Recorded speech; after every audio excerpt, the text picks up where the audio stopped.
Syederlun aliran dana fantastis ditemukan Pusat Pelaporan Analisis dan Transaksi Keuangan atau PPATK terkait aktivitas keuangan Gubernur Papua Lukas NMB. Dari hasil analisis tersebut, sejumlah temuannya di antara lain adalah setoran ke sejumlah pihak dengan nominal 1 miliar rupiah hingga ratusan miliar rupiah.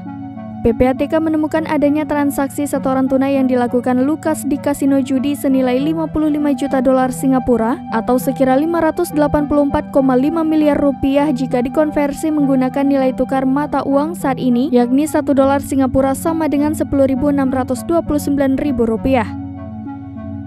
Transaksi tersebut dilakukan dalam periode tertentu, bahkan ditemukan setoran tunai di kasino judi tersebut dalam periode pendek senilai 5 juta dolar Singapura atau 53,1 miliar rupiah.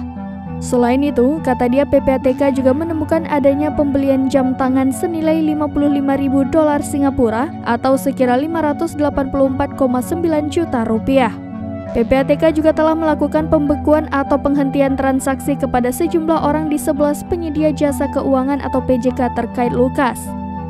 Komisi Pemberantasan Korupsi atau KPK memastikan sudah cukup memiliki alat bukti untuk menetapkan Gubernur Papua Lukas NMB sebagai tersangka.